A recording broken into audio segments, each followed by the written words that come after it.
नमस्कार। Positive parenting के इस प्रोग्राम में आपका स्वागत है। हम पिछले वीडियो में बात कर रहे थे कि when babies cry we need to take care of them and we should not keep them for a long distress. लंबे समय तक बच्चों को रोते छोड़ देना या तनाव में रहने देना नॉट एट ऑल गुड।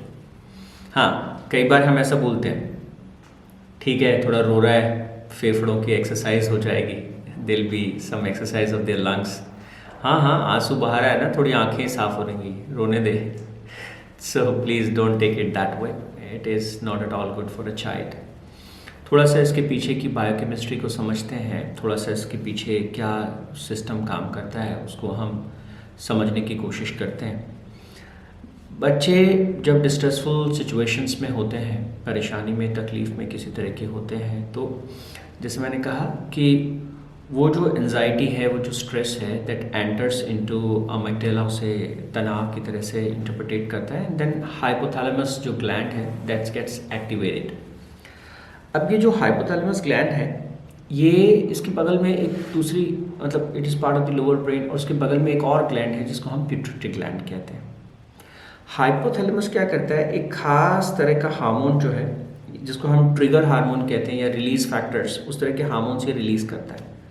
और वो जो रिलीज फैक्टर्स होते हैं या जो हार्मोन्स ये रिलीज़ करता है, वो पिट्यूटरी ग्लैंड को एक्टिवेट कर देता है।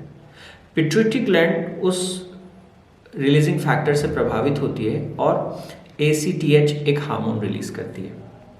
ये जो जैसे मैंने कहा कि इसको क्या बोलते हैं, कोर्टिकोट्रोफिन बोलते हैं। कोर्टिकोट्रोफिन इज समथिंग लाइक येलो, आ गया तनाव, एक रिलीजिंग फैक्टर हुआ। तो हाइपोथैलेमस ने कोर्टिकोट्रोफिन हार्मोन रिलीज किया।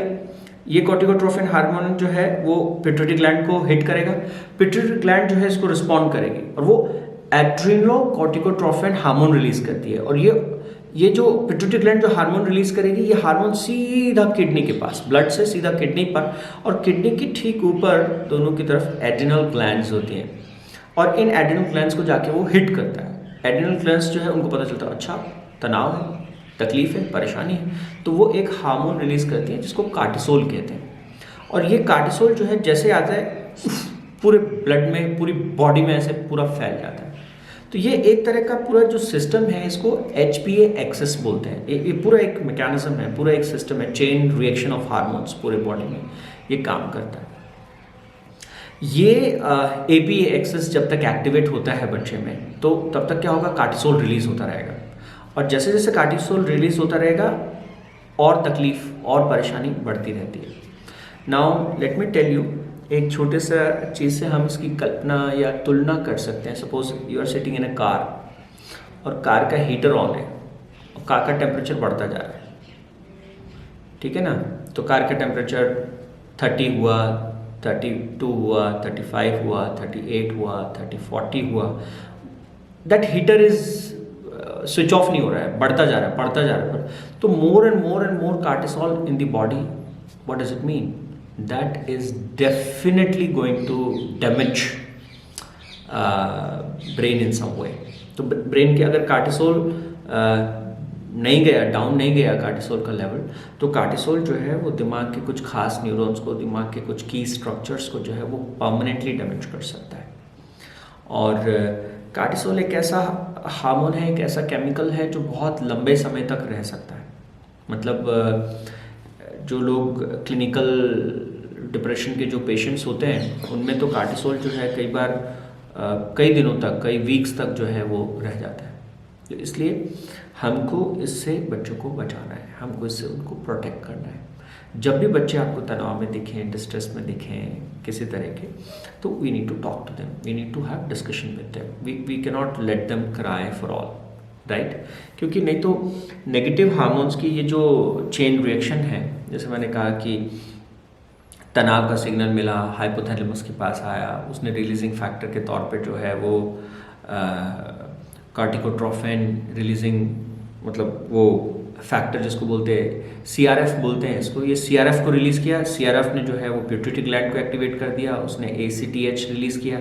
ACTH जो है वो एड्रिनल ग्लैंड्स के पास आया और उन्होंने कार्टिसोल को रिलीज़ कर दिया। तो ये एक पूरा एक सिस्टम जो है वो हो जाता है and this only gets settle down the moment आप बच्चे को प्यार से उसकी तरफ देखते हैं, प्यार से उसको हग करते हैं और थोड़ा सा उसको टच और थोड़ा सा एक चीज़ होती है जिसे कॉग्निटिव स्विचिंग कहते हैं।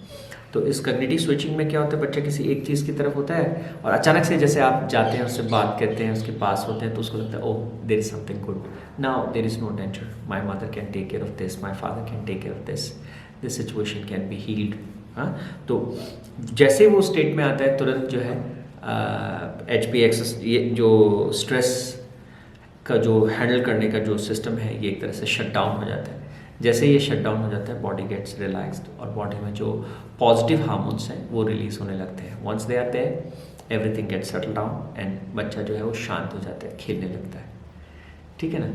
तो जैसे मैंने पहले भी कहा कि जितना हम बच्चे के भीतर के सिस्टम्स को समझते हैं, जितना हमको उसकी भीतर की अंडरस्टैंडिंग होती है, हम ज़्यादा सेंसिबल तरीके से उनके साथ रिएक्ट कर सकते हैं and the more and more sensible ways of response हमारे पास होते हैं बच्चों के डेवलपमेंट में, उनके विकास में, उनको आगे बढ़ने में हम उतना ही ज़्यादा मदद कर सकते हैं।